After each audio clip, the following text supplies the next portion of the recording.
O ateísmo se divide em dois grupos. No ateísmo propriamente dito, com estruturas de pensamento conhecidas no Ocidente, como o existencialismo do tipo ateu, positivismo lógico, o marxismo, o fascismo. A gente não está querendo julgar ninguém, estou falando dos escritos de Marx. Marx se dizia ateu, né? Assim como a proposta de pensamento fascista também tem essa ideia. O chamado humanismo ateu e o budismo, pouca gente imagina isso, é uma postura de fé essencialmente ateísta. O budismo não conta com realidade de divindades. No panteísmo, a gente tem o panteísmo que vem do oriental, né, que tem a sua origem maior no pensamento indiano clássico, que deu origem ao taoísmo, hinduísmo e ao budismo. O budismo ele concentra uma tendência panteísta junto com a ateísta que a gente vai mencionar. No mundo ocidental, a gente tem a tradição espírita, pensamento de Hegel, Henri Bergson, Alfred North Whitehead, o movimento New Age são de perfil panteísta, o jeito de entender a realidade. No mundo teísta, tivemos uma pequena divisão de alguns filósofos deístas que dizem que Deus existe, criou tudo, deu corda e foi passear, abandonou e não mexe mais em nada, aposentou, né? Entrou na nova reforma da Previdência, então ele não está aí mais. Na tradição monoteísta você tem judaísmo, cristianismo, islamismo e a tradição ortodoxa, católica e protestante com os diversos grupos diferentes. Então vamos tentar entender como é que as coisas se caminham. Vamos lá, rapidamente aí. Mais um toquinho até aparecer o slide completo. A gente começa com a perspectiva que existe no hinduísmo. Hinduísmo com as derivações. O hinduísmo é a religião predominante do continente indiano. A Índia, a gente fala que é um país, mas na verdade é um mundo, né? Tem mais de 800 grupos étnicos distintos em termos de línguas e dialetos. Então, qual que é a ideia? Tudo é um e tudo é Deus. Ou seja, toda a realidade à nossa volta é divinizada. No hinduísmo, oficialmente, existem várias divindades. Ele é politeísta. Mas a ideia fundamental é que tudo é divino. Esse é um elemento essencial. O ser humano, portanto, é um ser divino. E o propósito da vida é a pessoa descobrir e reconhecer internamente essa dita natureza divina que há na pessoa. Aí, como o indivíduo é visto como Deus humano, cada pessoa vai, por meio de um caminho de crescimento espiritual, se tornar mestre e criador da sua própria realidade. Então, o processo se define em achar esse elemento divino que está dentro da pessoa, né? Por isso que se fala de centros de energia, se fala de busca de uma interioridade para esse divino de grau superior estar manifesto na vida da pessoa. Por isso, a postura indiana, isso é uma novidade para muita gente, ela se baseia essencialmente na reencarnação, no hinduísmo. E qual é a ideia da reencarnação? Você, né, deixa, porque o corpo é uma parte inferior, negativa, o espírito é superior, e o espírito sai, né, a pessoa morre e volta para uma outra reencarnação, numa espécie de ciclo evolutivo. Quando uma pessoa vem para essa vida e está sofrendo, é que ele tem um débito da vida anterior, ele tem um karma acumulado. E, por exemplo, na Índia, a coisa mais difícil, dentro da visão hinduísta, porque na Índia tem grupos cristãos, tem grupos islâmicos, especialmente na parte norte do país, também tem minoria budista, é que se você nasce numa casta inferior, você não deve subir de casta, porque você está dentro de um ciclo de reencarnação que tem a ver com esse seu processo de evolução espiritual. Portanto, cada realidade, a realidade social é determinada pela visão religiosa e define a realidade. Quer ver que novidade que você nunca poderia imaginar? No espiritismo brasileiro, você tem doutrina de reencarnação, particularmente no kardecismo. E o kardecismo, na verdade, se alimentou dessa influência do hinduísmo, porque na herança africana propriamente dita, não tem ideia de reencarnação. A matriz original de Umbanda trabalha com outra ideia que não é essa. Então a gente não imagina, né? Mas a ideia de reencarnação veio da Europa, veio da França, com o famoso Allan Kardec, Léon Hippolyte Denis Rivail, né? Que teve inspiração indiana e fez um pouco de mescla de filosofia positivista europeia com elementos da espiritualidade hindu e elementos da caridade cristã, e fez uma estrutura de pensamento brasileira. Então, esse tipo de ideia faz parte dessa visão panteísta que não separa o divino do humano e que pretende elevar o divino a partir desse processo para chegar num dito nível superior. É uma visão bem diferente da tradição cristã. Vamos lá. E aí é importante, já que se pensa assim, você vai conversar com quase qualquer grupo religioso do mundo, todo mundo diz que Jesus é o máximo.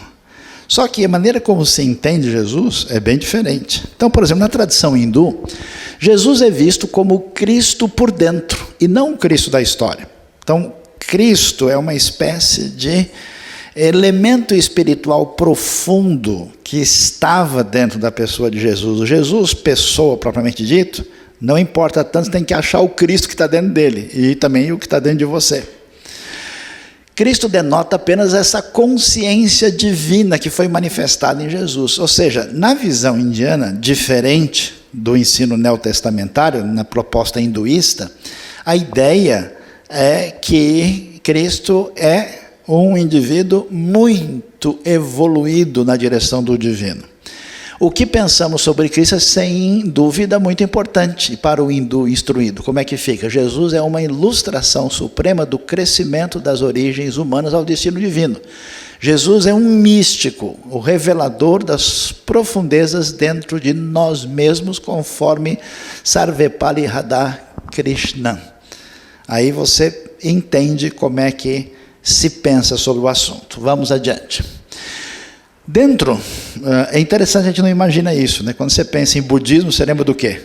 Da China, do Japão, mas o budismo também começou na Índia. É outra tradição, né? O famoso Siddhartha Gautama, que ficou muito popularizado no Ocidente por causa das obras de um homem chamado Hermann Hesse. É muito interessante ver como é que o budismo pensa e por que o budismo tem sido a religião mais atraente em certos ambientes ocidentais. Vamos lá. Vamos passar, né? Quem que é Siddhartha Gautama? Era uma espécie de pessoa muito rica, de origem indiana, e que com o tempo começou a perceber como as pessoas sofriam e passou a buscar uma espiritualidade profunda, até que um determinado dia ele recebe uma condição especial de iluminação e passa, inclusive deixa esposa, deixa filhos e passa a se dedicar à sua missão. No final do século VI a.C., e aí o budismo é uma coisa muito diferente. O que é Deus? Silêncio, Nietzsche. Quem é você? Um Deus? Não. Um anjo? Não. Um santo? Não. Sou iluminado. Buda do sânscrito, acordar e saber. Sânscrito é a língua mais antiga da Índia, uma das línguas mais importantes da tradição indo-europeia e que tem relação com as línguas da Europa no tempo mais antigo. Vamos entender um pouquinho mais do budismo. Vamos lá. O budismo entende a coisa, o chamado caminho de Buda tem o que é chamado de 4 verdades. Qual que foi a percepção do Siddhartha Gautama? Ele viu o seguinte: as pessoas vivem sofrendo, a experiência da dor está sempre disponível e as pessoas estão em sofrimento. Portanto, o grande problema da experiência é a dor, o sofrimento. O sofrimento é resultado do quê? Por que a gente tem frustração? Porque a gente quer, a gente deseja. Se a pessoa não desejar nada, ele não tem decepção. Se ele não tem nenhum anseio, não tem como ele ficar frustrado. Então ele diz que a raiz do sofrimento, que é a experiência complicada, né, que se opõe a uma consciência elevada de espiritualidade, está ligada com isso. Então, como é que se resolve a vida? É preciso parar de sofrer. E se a gente para de sofrer, tem que fazer o quê? Eliminar o desejo. Ou seja, basta não querer, não desejar, que você não vai sofrer. Então, a coisa é assim, um tanto quanto simples, mas ela envolve um processo de aniquilação de si mesmo, de busca de uma elevação, de uma ascese espiritual. Existe um caminho, né, chamado a Vereda dos 8 Passos. O budismo é muito forte, especialmente no sudeste e nordeste da Ásia. Talvez o país mais budista mesmo seja a Tailândia, que é oficialmente budista. Outros países de muita expressão, o Nepal, o Butão e, claro, muita gente na China, no Japão. O Japão é uma coisa interessante porque a pessoa é budista e shintoísta ao mesmo tempo. E se der, ele também é cristão ao mesmo tempo e está tudo certo. No Japão parece uma coisa meio brasileira, assim, tá tudo, falou em Deus, nós estamos juntos, né? E também existe muitos budistas também na Coreia e em outros países da região, especialmente ali no sudeste. Então esse é o caminho, e portanto você percebe que o budismo não conta com nenhuma ideia de buscar uma divindade. Você resolve a parada desenvolvendo um método de superação da sua relação com o sofrimento. Vamos adiante. Mais um toquinho aí. Volta lá. Acho que volta lá um pouquinho. Mais um. Ó, tá vendo isso aí? Ó? Isso aí é o Dalai Lama recebendo um presente de aniversário, né? Parabéns. Ele fala: puxa, que legal, ganhei nada, exatamente o que eu queria, né? É uma brincadeira, mas é uma brincadeira que explica o que está envolvido nesse tipo de pensamento. Quer ver? Vamos lá.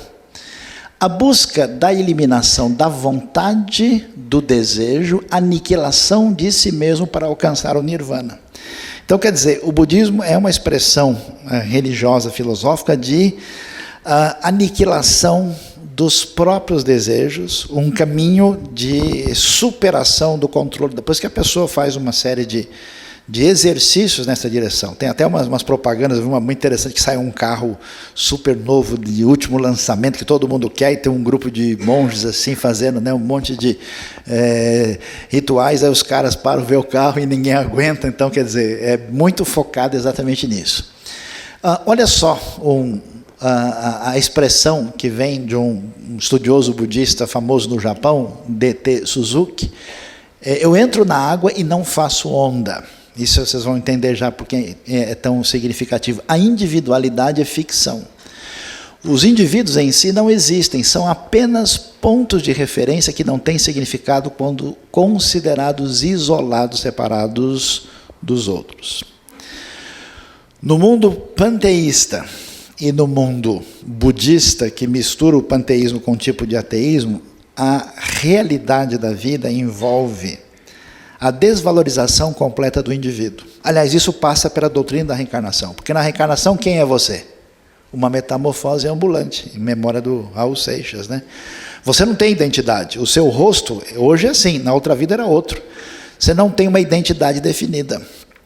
Na Bíblia, até os cabelos da nossa cabeça estão contados. Em alguns casos é mais fácil, em outros não é tão simples, né? Você é único, você é uma pessoa sem igual. Deus ama cada pessoa individualmente, cada pessoa é feita especialmente à imagem e semelhança de Deus. Nesse ambiente, o que vale é o todo. O objetivo da espiritualidade é o indivíduo mergulhar até o desaparecimento do eu, para que ele faça parte do uno absoluto. É um tipo de pensamento paralelo que já existia na Grécia Antiga também, mas é um tipo de espiritualidade onde a individualidade não tem significado. Não há muita base para o que a gente pode chamar de personalidade propriamente dita, né? E até um negócio complicado, porque a consciência e a razão são elementos que atuam contra a espiritualidade. Vamos adiante, vamos lá. Olha lá, embora seja muito variável, o budismo é essencialmente ateísta nos seus ensinos, né? Especialmente o budismo filosófico Theravada, que é bastante Nichiren Daishonin, que é mais assim usado pelo pessoal erudito e que teve muita influência nos ambientes europeus e americanos por causa do vazio deixado, especialmente no pós-guerra, dos anos 60, em busca de outras espiritualidades. Lembra dos Beatles, né, que tinha lá o Maharaj, tinha aquele pessoal que começou a romantizar a espiritualidade que vinha tanto do hinduísmo como do budismo. E aí, por outro lado, o budismo diviniza a experiência da iluminação. O Buda é o iluminado, ele encarna a experiência da transcendência. Então o negócio é assim, o budista muito elevado estudioso, como é que ele pensa? Ele pensa nas ideias filosóficas abstratas distantes. O budista povão, não tem dúvida, ele vai esfregar a barriga do Buda para ver se dá sorte. Ele vai venerar o Buda, ele vai tratar na prática como uma espécie de divindade. Ele vai ter uma relação, porque o Buda é um indivíduo diferenciado. Então você tem, especialmente na Ásia, estátuas gigantescas. Eu fui no Japão, visitei o Buda de Kamakura, por exemplo, uma estátua gigantesca, e você tem isso. Eu visitei Bangkok, na Tailândia, é um negócio impressionante, o tamanho dos templos, a expressão e o papel do budismo dentro da sociedade. Vamos lá. E aí, para a gente entender um pouquinho mais, olha lá, o budismo também entende Jesus de maneira favorável. Mas como? Um Jesus adaptado para a visão budista, diferente do ensino do Novo Testamento. Quem é Jesus? Jesus é só um dos iluminados. Ele é um tipo de Buda. O budismo pode aceitar Jesus como um bodhisattva, entre outros. Ele é um indivíduo, né? Ele é como se diz no sânscrito antigo, um bhakti. Ele é um devoto, né? Alguns reverenciam ou adoram o Buda. O Dalai Lama, ele é considerado, particularmente no budismo tibetano, como um indivíduo iluminado acima. Então ele é reverenciado quase como divino, assim, pela sua posição. E outros que alcançaram essa divindade. Mas o absoluto do budismo é a transcendência, e não uma pessoa. Deus ou deuses. Para a maioria dos budistas, o Buda histórico tem pouco valor. A questão, de novo, não é o indivíduo. Não é, a questão é a realidade espiritual que ele encarna. É interessante, você vê que a fé cristã vai numa direção bem diferente. O que Jesus, o que a Bíblia diz? Se Cristo não ressuscitou, é vã a nossa fé. A realidade concreta no tempo e no espaço na história é valiosa no cristianismo. Na tradição hinduísta e budista, vale somente a parte espiritual. Já viu isso em algum lugar? Olá, meu amigo, você não sabia, né? Essa realidade puramente espiritual não faz parte da maneira bíblica de pensar. Vamos lá. Aí a gente agora chega na tradição monoteísta. Tradição monoteísta diferente da tradição panteísta, tá? Eu não vou falar hoje sobre o animismo, mas o animismo no fundo também é um panteísmo. Todas as religiões do mundo, exceto as religiões abraâmicas, são panteístas. Não diferenciam a criatura do Criador. Tudo faz parte do universo onde o divino e o humano estão juntos.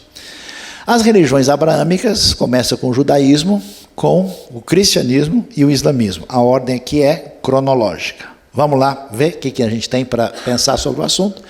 Começamos com o judaísmo. O judaísmo, claro, todo mundo sabe, tem a ver com a tradição judaica. E a gente vai entender como é que ela funciona. E coloquei aqui o mapa de Israel, porque está muito ligada à questão não só da tradição religiosa, mas da terra, como a gente bem tem notícia. Vamos adiante, vamos lá.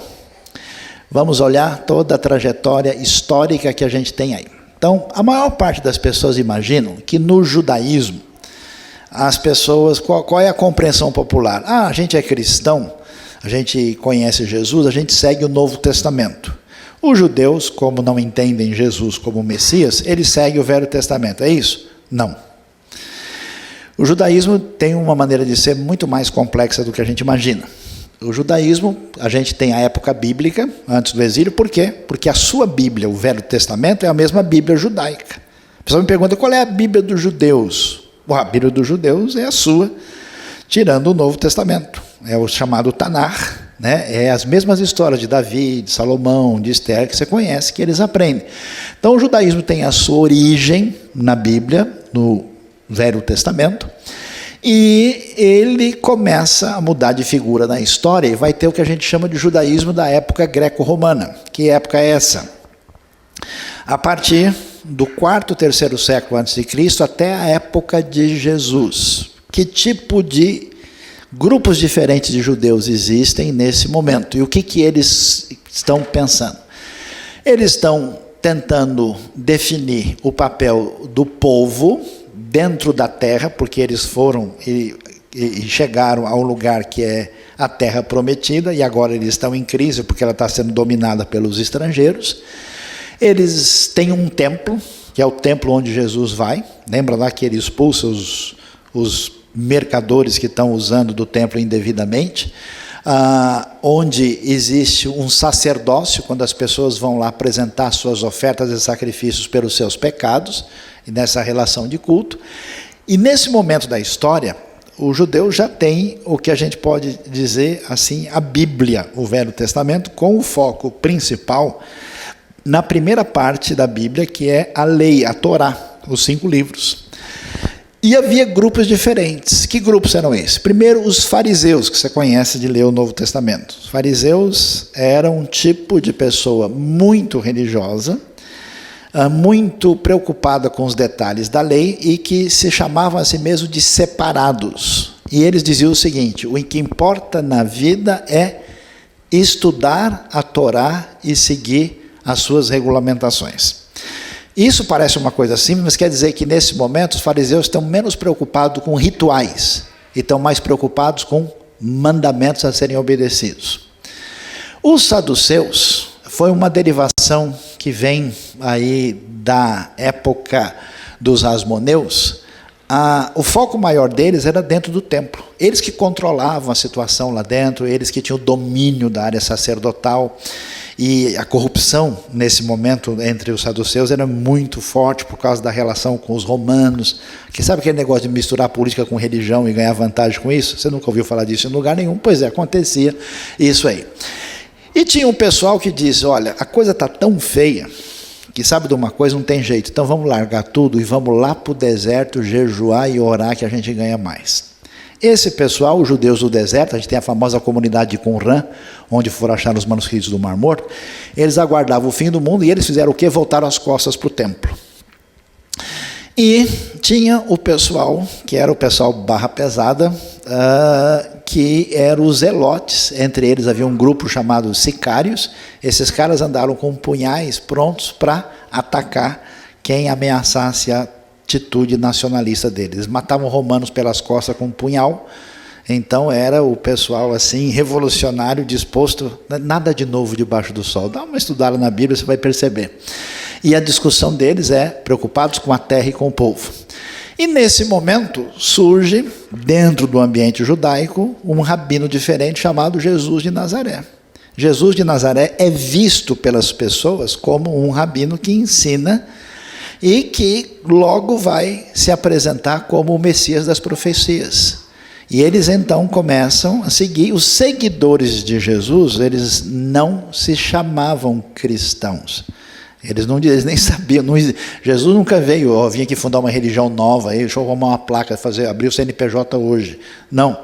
Ele proclamou que ele era o Messias que chegou para o povo judeu e para todo o mundo e todas as nações, e depois é que vai nascer o rótulo oficial cristianismo, mas a princípio eles são discípulos deles, fazem parte inicialmente de um grupo dentro da tradição judaica. Vamos adiante, vamos lá.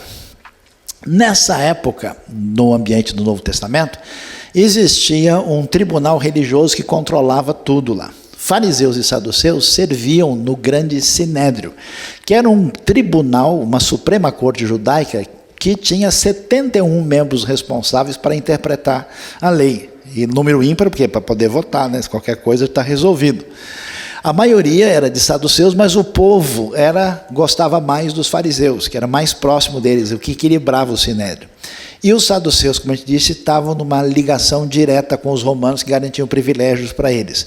Quando você vê questões envolvidas o julgamento de Jesus e outras coisas, a participação do sinédrio era fundamental. Era assim que se definiam as coisas, conforme a lei judaica. E aí? Vamos lá.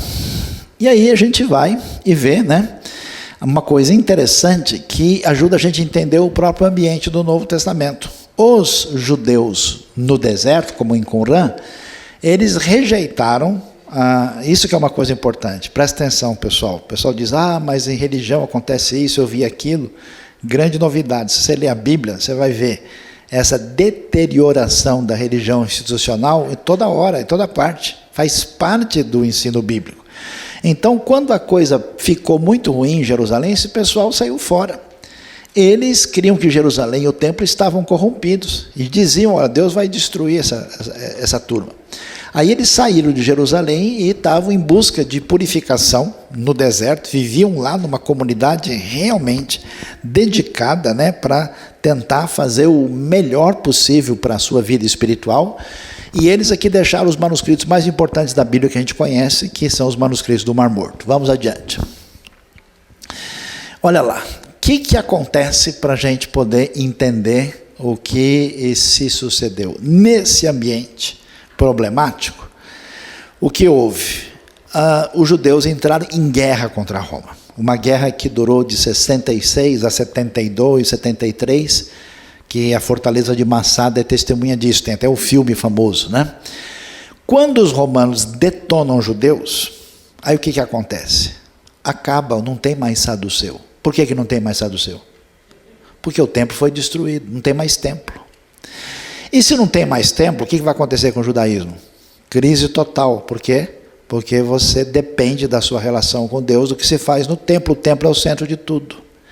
Então os saduceus desaparecem, os judeus do deserto também, porque os romanos vão perseguindo, eles vão atrás, e uma boa parte deles muito possivelmente tenham se convertido ao cristianismo primitivo, outros foram dizimados mesmo, e os zelotes, que era a turma barra pesada, que eram os revolucionários, né, esses então viraram farinha, né?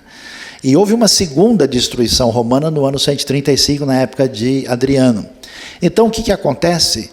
Desaparecem todos os grupos judaicos. Quem que sobra? Somente os fariseus. Por quê? Porque os fariseus desenvolveram uma religiosidade que era independente do templo. Estava ligado com o quê? Estudar a Bíblia e guardar suas leis. Eles transferiram o centro religioso de Jerusalém para Galileia, para uma cidade chamada Yavne, que é chamada em latim de Jamnia. E aí foi nessa época que a sinagoga começa a ter um papel importante. Que a sinagoga não é um lugar de culto, ela é um encontro da comunidade, e era um lugar onde as pessoas se reuniam por vários propósitos, e também tinha escola. Ela vai virar uma academia. E aí vai surgir o quê? O que a gente chama de judaísmo rabínico. Então, quando você lê o Velho Testamento, é uma coisa. Quando você vê os judeus na época do Novo Testamento, é outra coisa. Quando você vê o judaísmo que a gente encontra na história mais recente, é outra coisa. Como é que é o judaísmo rabínico? O judaísmo rabínico procura estudar a Bíblia, o Velho Testamento, e outras tradições que a gente já vai falar aqui para vocês. E ele hoje é basicamente dividido assim, em ortodoxia, judaísmo de reforma e o dito conservador. Mas vamos para frente para a gente entender um pouquinho mais. Como a gente mencionou, o domínio fariseu aparece porque eles são os pais espirituais do judaísmo moderno. Eles criam que uma lei, olha só a novidade. Muita gente conversa, eu tenho amigos, né, que conversam com o judeu falou para mim uma coisa, que Moisés, que Josué, ou que Davi disse isso, e eu nunca encontrei isso em lugar nenhum. Por que não encontrou? Porque não tem, não está na Bíblia. Está onde? Numa lei oral. Que lei oral é essa? Eles acreditam, no judaísmo atual, que uma lei oral foi dada por Deus a Moisés no Sinai junto com a Torá. Então tem outra, tem a Bíblia espelho, tem a conexão. Essa lei que começa com o farisaísmo, que é mantida no judaísmo rabínico hoje, então tem uma preponderância chamada Torá BLP, a Torá oral. Ela é referência para tudo na vida. As leis da Torá eram dadas e estavam abertas à interpretação. E o que esses fariseus tentaram fazer? O que é que significa exatamente isso? A lei oral era a interpretação das leis dadas por Deus. O que isso de fato quer dizer como é que eu vou praticar, foi o esforço deles. Então vamos lá.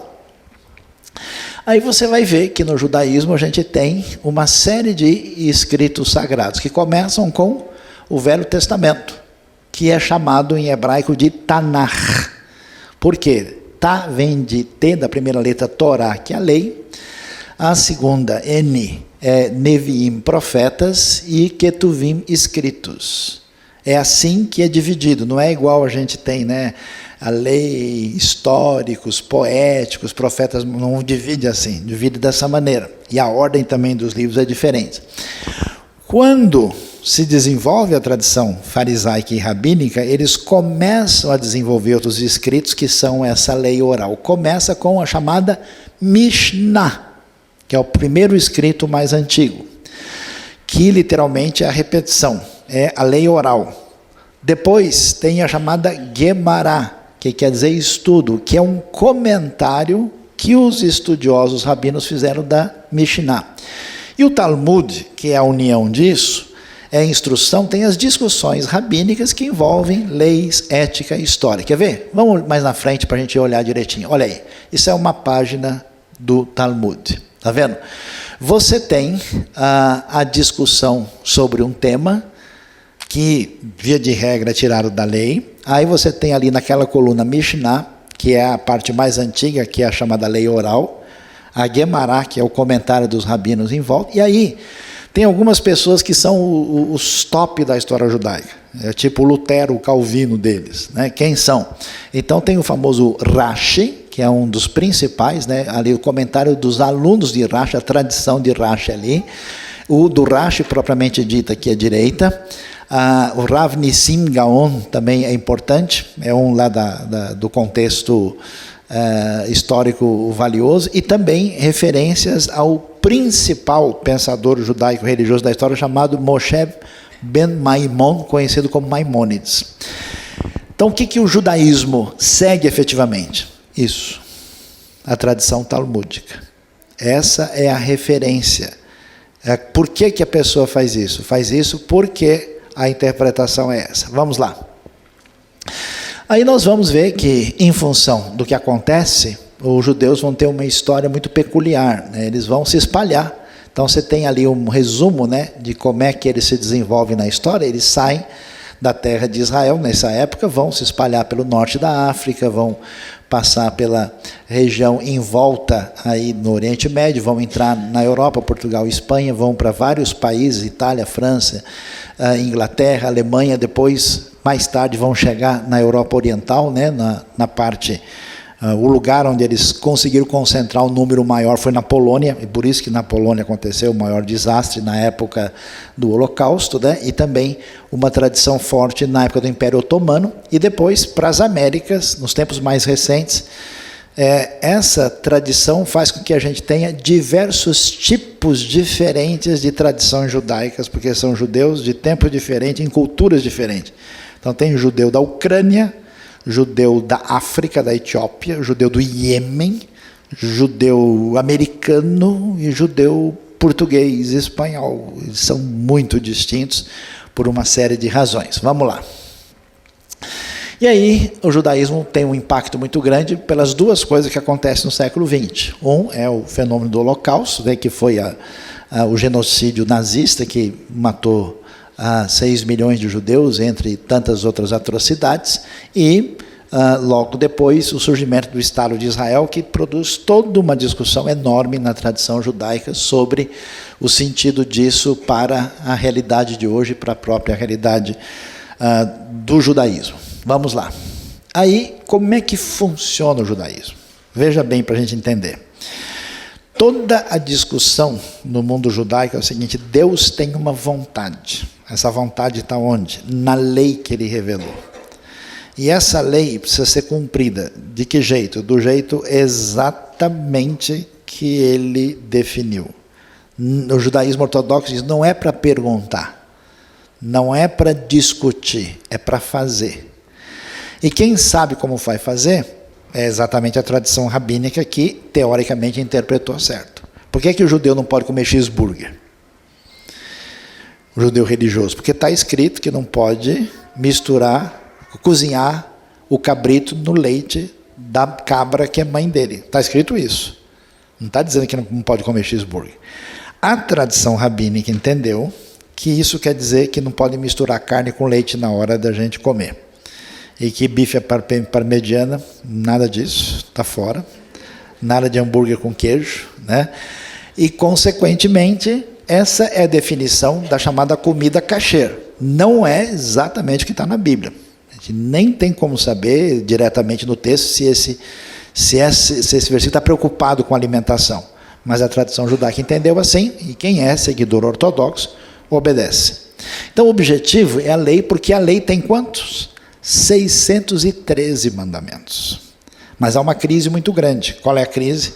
Muitos mandamentos têm a ver com o culto, com o templo. E como não tem templo, eles aguardam intensamente a chegada da era messiânica, quando a vontade divina vai ser satisfeita. Vamos lá. Como acontece nas outras religiões, os judeus também têm um monte de grupos. O judeu parece batista, onde tem 2 judeus reunidos, tem 7 opiniões diferentes. E se tiver um advogado, são 10, né? Então, olha lá, o judaísmo hoje, você tem, por exemplo, o pessoal que tem uma origem no judaísmo, não são propriamente aceitos como judeus, são os samaritanos, mas os samaritanos têm a seguinte teologia: o Velho Testamento não tem valor, só a Torá vale, só os 5 primeiros livros, de Josué em diante está fora. Então o samaritano misturou elementos judaicos com outros grupos, é um grupo pequeno que existe até hoje, mas eles têm o seu próprio jeito de pensar. Uma coisa interessante é que eles fazem sacrifício do jeito que se fazia nos tempos da Bíblia. Quando tem as festas, é uma coisa muito... porque a lei diz para fazer assim. Os caraítas, que é um grupo muito pequeno, 0,2% do judaísmo, e eles não aceitam a lei oral. Não aceitam esse negócio, eles só a lei que está na Bíblia. A ortodoxia, que claro, a fonte maior é a lei escrita por Deus, mas que dividiu em grupos, como a ortodoxo mais moderno, os grupos racídicos, que são mais a cara desse homem que está aí, e a ortodoxia que estuda em, digamos assim, seminários judaicos, né, chamada que segue o movimento de yeshivas, né? Aí tem um outro judaísmo menos exigente, apesar de ser chamado de conservador, que acredita na lei inspirada por Deus, a lei deve ser observada, mas eles tentam ser reconstrucionistas, voltando para aquilo que eles acham que seria o elemento mais essencial. Existe o chamado judaísmo de reforma, onde eles dizem o seguinte: esse negócio de seguir a lei, bobagem, não importa a lei, o que importa é o princípio por trás dela. Então, assim, por que o judeu religioso tem o cabelinho pendurado aqui? Qual é a razão? Que a lei diz, não corte o cabelo nos cantos da cabeça. Isso chama-se o quê? Peiote. O cara não quer nem saber, ele não corta. Mas e aí? O que um reformista vai dizer? Mas isso é bobagem. Não podia cortar, porque aqui está a têmpora. Tempo antigo o pessoal não tem boa condição de fazer isso, cortava às vezes com pedra ou com faca muito rudimentar. E como a vida é muito preciosa, se atingir aqui um lugar de sangue é perigo, então, por proteção à vida, foi dada a lei. A lei em si não interessa, interessa o quê? O princípio por trás dela. Então, os reformistas são judeus mais liberais. Sinagogas reformistas têm rabina, tem uns negócios completamente diferentes do que a gente pode imaginar, né? Aí tem um grupo de judeus etíopes que tem a sua própria característica, o Beta Israel, né? Especialmente os chamados falachas, né? E aqui é interessante, eu botei porque eles colocam o judaísmo messiânico, que é chamado heterodoxo. Por quê? São judeus que permanecem judeus, que vivem como judeus culturalmente, mas eles acreditam que Jesus é o Messias.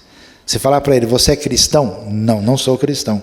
Porque cristão é uma pessoa que segue uma tradição que se desenvolveu na Europa, que tem uma série de costumes. Eu sou judeu, mas eu sigo Jesus, Jesus é o meu Messias, eu tenho os meus costumes, as minhas práticas, as minhas comidas, meu jeito de ser. Não sigo o judaísmo rabínico, eu sigo o rabino da Galileia.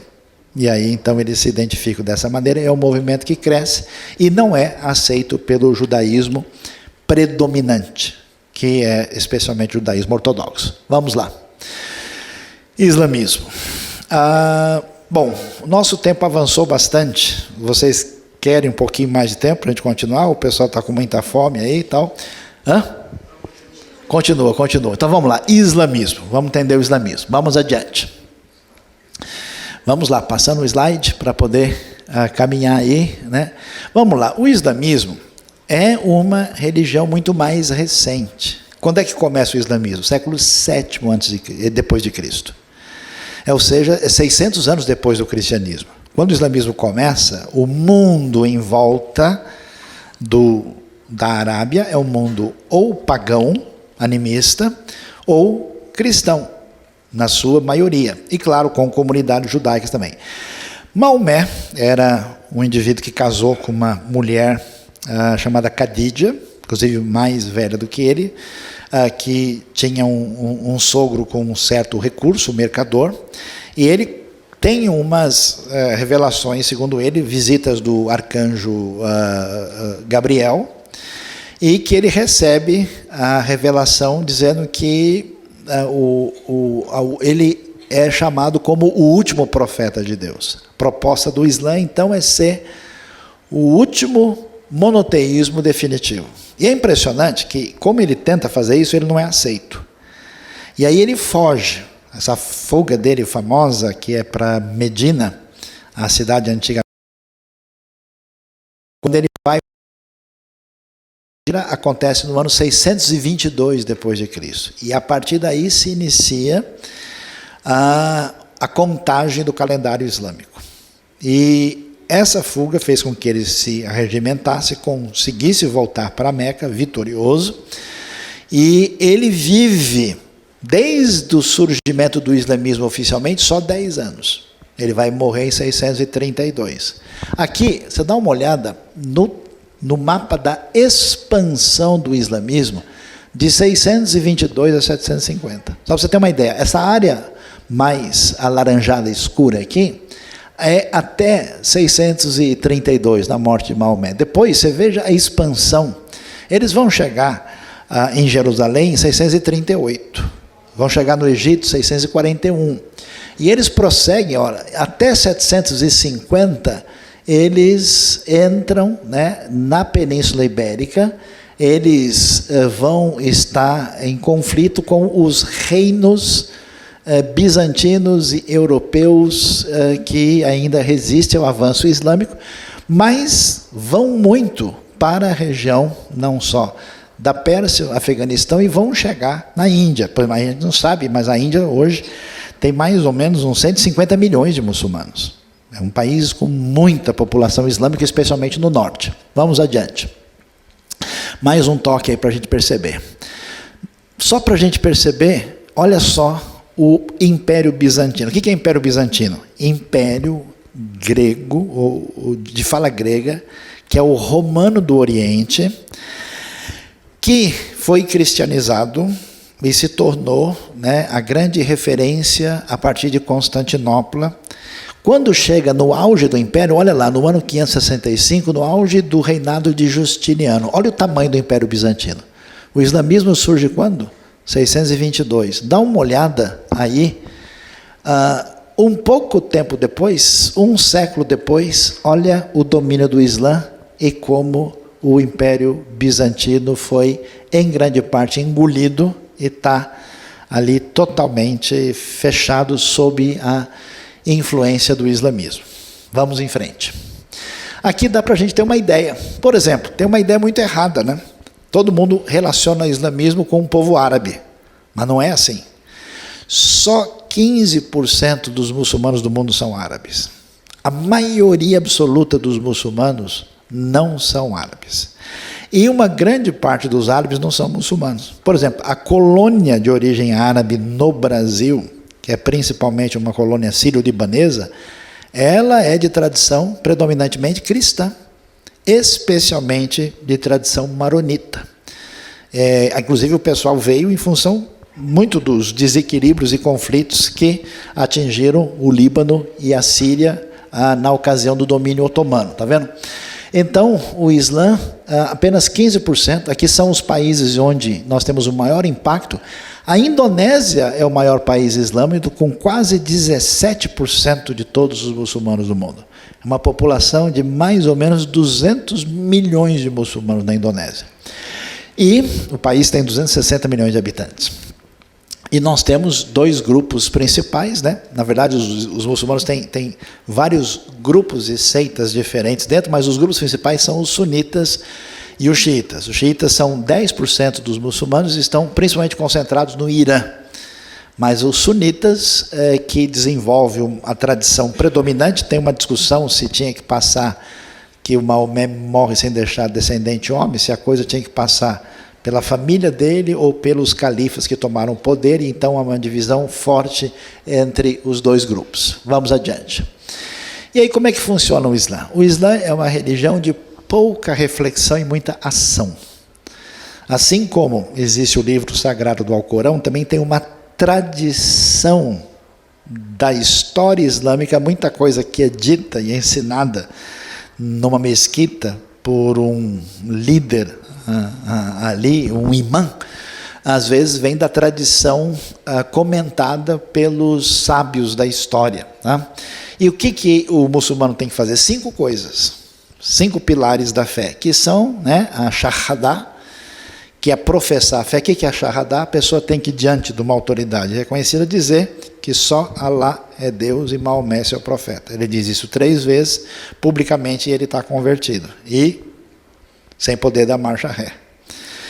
Se ele retrocede, ele é apóstata e ele está sujeito a uma série de dificuldades, porque o islamismo tem uma intenção de ser uma religião totalizante. Ele precisa orar 5 vezes por dia, salat. Você percebe de onde vem isso? Isso vem da tradição cristã judaica, porque na tradição judaica se ora 3 vezes ao dia. E os judeus oravam como? Como é que Daniel orava? Em direção a Jerusalém. E que o muçulmano faz? Bom, se é 3, vão fazer 5, e é em direção a Meca. Você vê que a tradição é construída em cima de algo que você conhece antes. Claro, Maomé conhecia a tradição islâmica, cristã e judaica. Existe um imposto obrigatório para todo muçulmano chamado zakat, que em tese é para ajudar os necessitados, chamado imposto de caridade. É 2,5% de tudo que a pessoa recebe.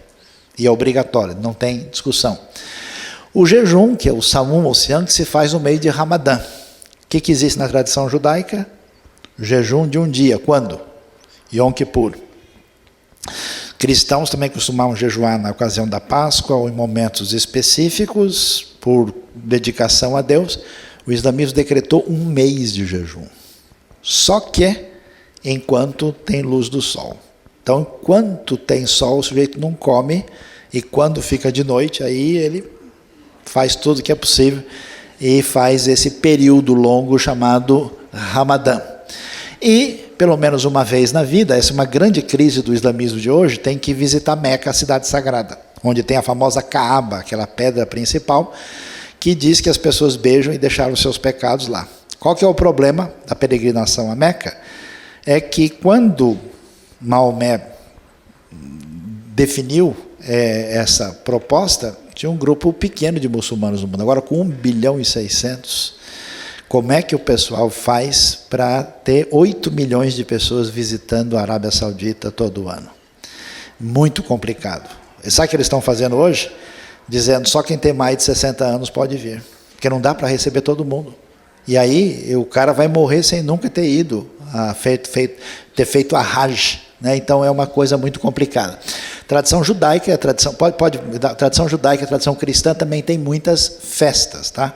As festas que vocês conhecem da Bíblia, e na tradição islâmica tem coisas que evocam isso também. O islamismo se entende como revelação final de Deus, substituta, faltou aqui a letrinha certa, do judaísmo e do cristianismo. Por isso, a ideia de, ao mesmo tempo que diz que cristãos e judeus são monoteístas, mas eles, ao mesmo tempo, são vistos como infiéis, e a proposta islâmica é muito forte no sentido de conquistar todos os grupos humanos para a sua maneira de pensar. O que mais? Vamos lá? Então, olha aí.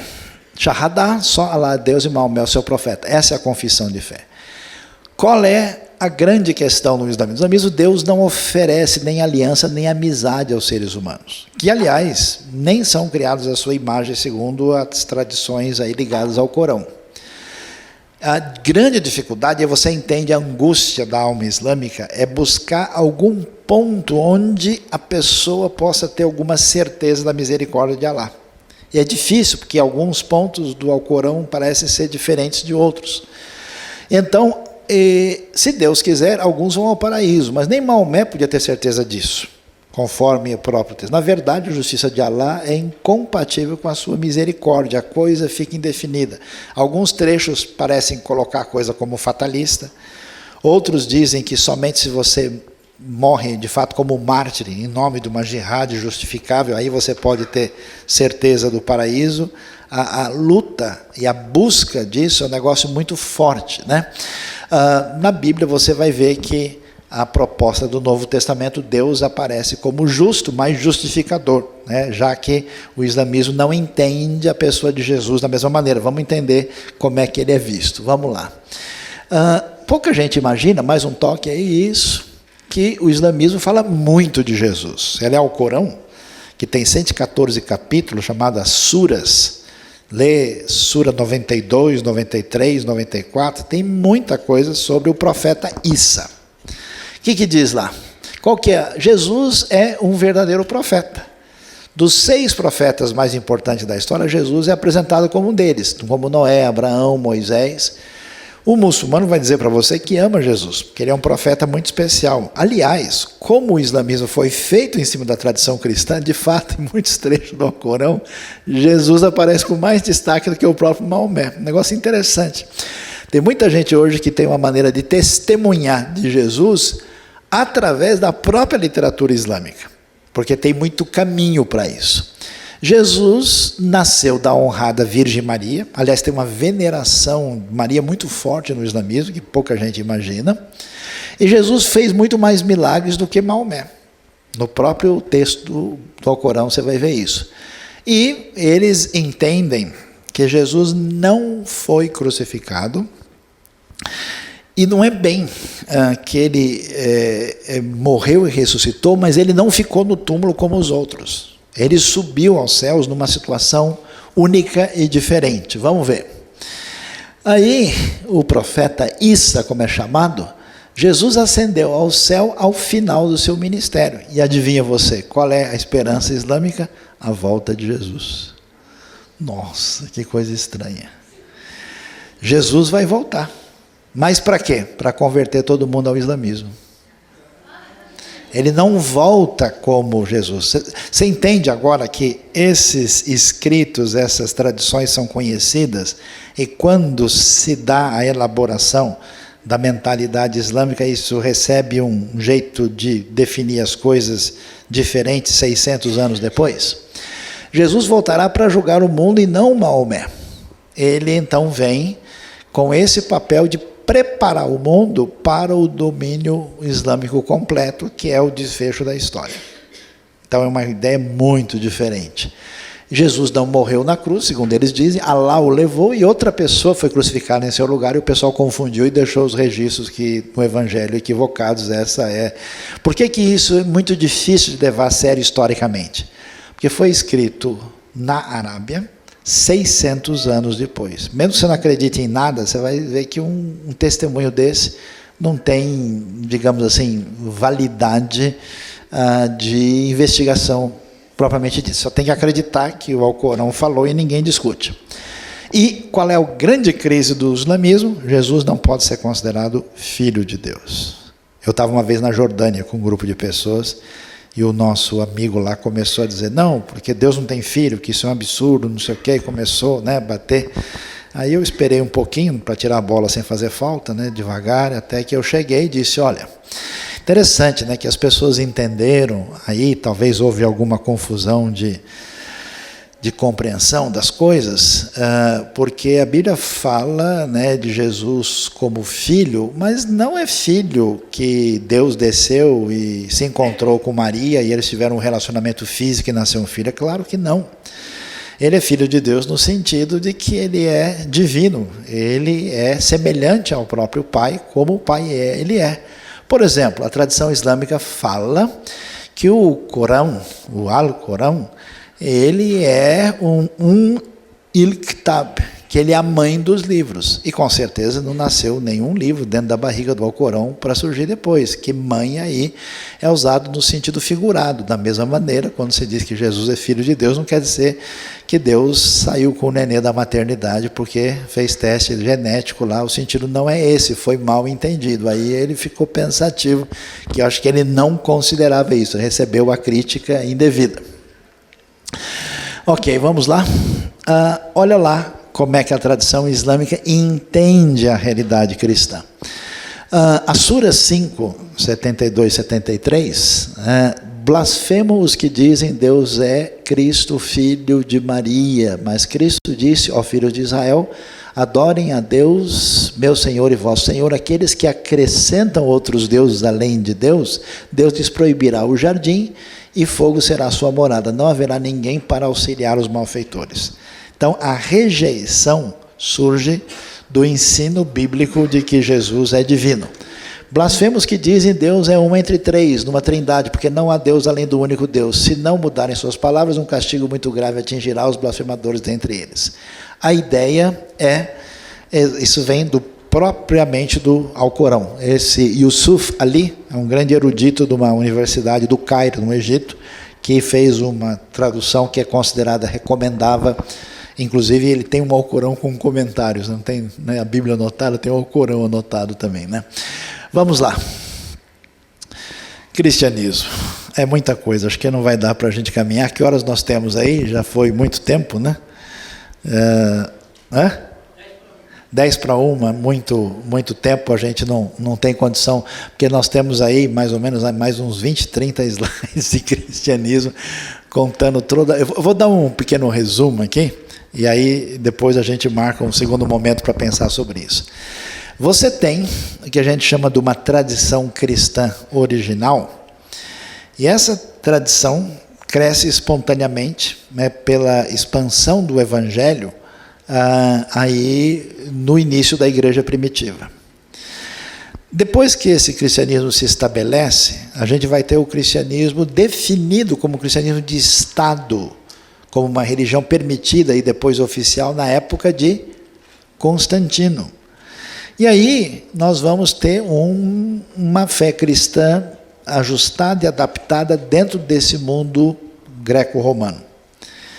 Começam a haver alguns conflitos, algumas ideias de opiniões diferentes, mas no ano 1054 acontece um problema sério.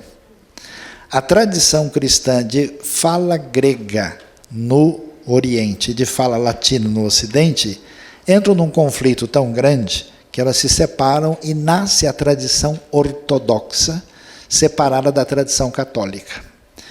Aí você vai ter a igreja ortodoxa, que originalmente é uma igreja ortodoxa grega, mas ela tem desdobramentos para toda aquela região do leste da Europa e daquela parte do mundo. Então você tem a igreja búlgara, a igreja russa, a igreja da Croácia, diversos daqueles países são igrejas predominantemente ortodoxas que têm certas variações em relação à tradição católico-romana. Tá? Uma discussão sobre como é que se entendia a trindade, os padres na tradição ortodoxa podem casar, o poder não é tão centralizado como no catolicismo romano, existem alguns elementos aí, elas não aceitam estátuas, elas têm ícones bidimensionais, tem alguns elementos diferentes. Mas foi mais um conflito especialmente de ordem política que causou mais a divisão.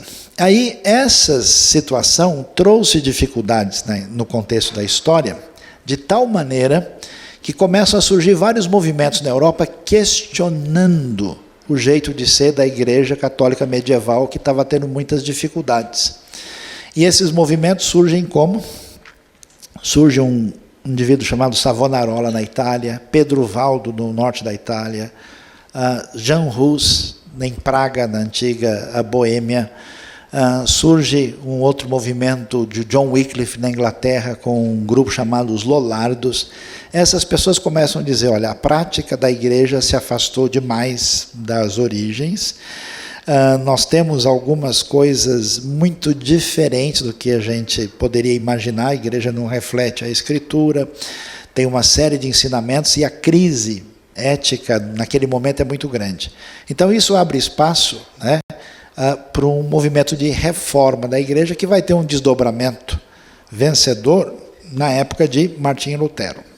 E a reforma basicamente vai ter a sua base. Por que tem tantos grupos protestantes evangélicos diferentes? Porque eles surgiram em lugares diferentes. Surgiu uma reforma na Suíça com Zwinglio e Calvino. Surgiu uma reforma na Alemanha com Lutero. Surgiu o grupo de reforma mais exigente dos anabatistas na Suíça, na Alemanha e também na Holanda com os menonitas. Surgiu uma reforma meio esquisita na Inglaterra com o Henrique VIII, que tinha outros problemas e que depois a igreja teve um movimento purificador no decorrer da história. Mas os grupos surgem em momentos diferentes. E aí esse contexto diz, olha, a gente precisa entender o seguinte. Primeiro, a autoridade não está na instituição, está no texto. Então eles falaram sola escritura. E aí eles disseram, não, a gente não pode dividir a importância de Cristo. E aí então o que vale é solos Christus e soli Deo glória. Só Deus a glória e somente Cristo. E falaram que a nossa relação com Deus se define não por um monte de sacramento, nem por um monte de ritual, nem por um monte de indulgências, mas somente pela graça e pela fé que a pessoa se relaciona com Deus por meio de Cristo. E aí então esse movimento surge. Inicialmente você tem essas três tradições fortes e importantes, luterana, calvinista e anabatista batista. Elas vão delinear a história e vão impactar aquilo que se torna os movimentos evangélicos que a gente conhece hoje. Não dá para falar hoje, mas mais tarde surge, uns 150, 200 anos depois, o movimento metodista na Inglaterra, muito importante, que era um movimento de busca de espiritualidade e de apoio a pessoas que viviam em condições sociais muito difíceis, e também um movimento de santificação. E mais tarde surge o movimento pentecostal, que é um movimento ligado à importância do Espírito Santo na vida da comunidade. Esse movimento surge em 1901 e se espalha pelo mundo. No Brasil teve impacto significativo. E mais recentemente, em 1977, começa um negócio diferente, um movimento neopentecostal. E aí a gente tem coisas realmente muito diferentes, né? Igrejas do tipo mundial do poder de Deus, universal do reino de Deus, tem um perfil peculiar, diferente, e trabalham com um tipo de proposta de espiritualidade eclesiástica que não tem a concordância nem dos pentecostais históricos e nem das igrejas tradicionais. O movimento acabou valorizando o ritual acima da palavra e tendo uma espécie de espiritualidade que merece uma série de pontos de interrogação. Ok? Então, por hoje é só. A gente, então, vai ter a oportunidade no segundo momento de ver o desfecho. E muito obrigado por tudo, que Deus abençoe. Se inscreva no nosso canal no YouTube, siga a gente no Instagram e no Facebook e fique por dentro de tudo que está acontecendo. Sou IBNU, viva o reino.